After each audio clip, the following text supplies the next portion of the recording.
کسی زمانے میں ایک چور تھا۔ وہ ایک بادشاہ کے محل میں چوری کرنے کے ارادے سے گیا۔ رات کا وقت تھا اور محل کے ایک کمرے سے بادشاہ اور اس کی بیوی کی گفتگو کی آواز آ رہی تھی۔ وہ کھڑے ہو کر سننے لگا۔ اگرچہ ایسا سننا غلط ہے، ناجائز ہے، چوری ہے، لیکن چور تو چوری ہی کرنے آیا تھا۔ آخر وہ چور ہی تو تھا۔ اس چور نے سنا کہ بادشاہ اپنی بیوی سے کہہ رہا ہے کہ میں اپنی بیٹی کی شادی ایسے آدمی سے کروں گا جو نہایت متقی اور پرہیزگار ہو، بہت اللہ والا ہو۔ جب چور یہ بات سن رہا تھا تو اس کے دل میں خیال آیا کہ کیوں نہ میں کچھ ایسا بن کر دکھاؤں کہ بادشاہ میرے ہی ساتھ شہزادی کی شادی کر دے۔ دل میں ایک حرص پیدا ہو گئی۔ اب وہ چوری کرنا تو بھول گیا، لیکن دھوکہ دینے پر اتر آیا اور گھر جا کر بہت دیر تک سوچنے لگا کہ کس طرح میں اس بات میں کامیاب ہو سکتا ہوں۔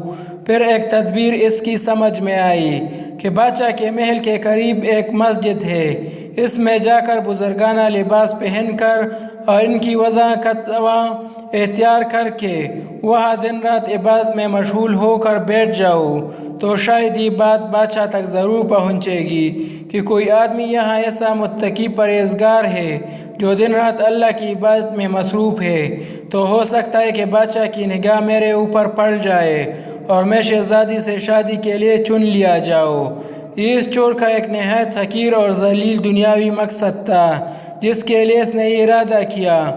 پھر اس نے اپنے پروگرام کے مطابق بزرگانہ لباس اور پوشاک اور پرہیزگاری اختیار کر کے اس مسجد میں جا کر نمازوں پر نمازیں، ذکر و تلاوت، مراقبہ سب شروع کر لیا۔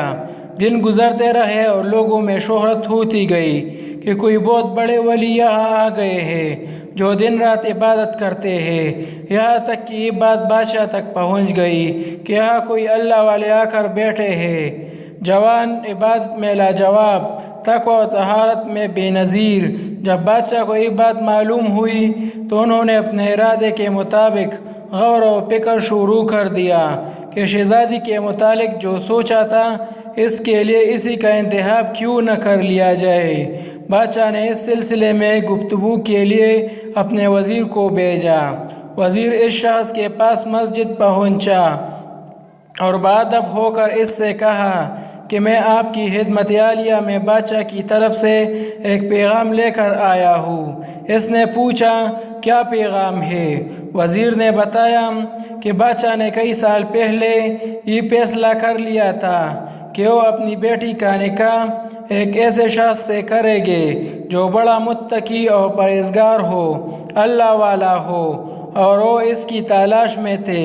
ان جو نظر گئی تو نظر انتخاب آپ پر آ کر رک گئی ہے، لہذا بادشاہ نے مجھے بھیجا ہے کہ اس سلسلے میں آپ سے گفتگو کروں۔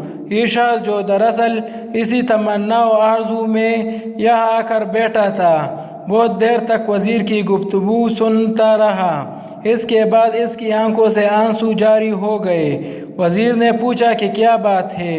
تو کہنے لگا کہ آج جو پیغام لے کر آپ آئے ہیں یہ پیغام مجھے منظور نہیں ہے۔ وزیر نے کہا کہ کیوں منظور نہیں ہے؟ اس شخص نے کہا کہ دیکھیے، میں صاف صاف آپ کو بتاتا ہوں کہ میں اصل میں ایک چور تھا اور ایک مرتبہ بادشاہ کے محل میں چوری کے ارادے سے گیا تھا۔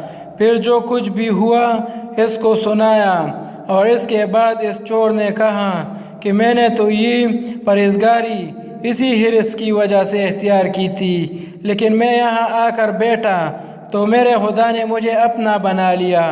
اب بس اس کے بعد مجھے اور کسی کی ضرورت نہیں، میرے لیے میرا خدا کافی ہے۔ بے شک جب عبادت عبادت ہو جائے، نماز نماز ہو جائے، ذکر ذکر ہو جائے اور ہماری دیگر عبادتیں واقعی عبادتیں ہو جائے تو بے شک یہ نماز اور عبادت انسان کو برائیوں سے روکتی ہے۔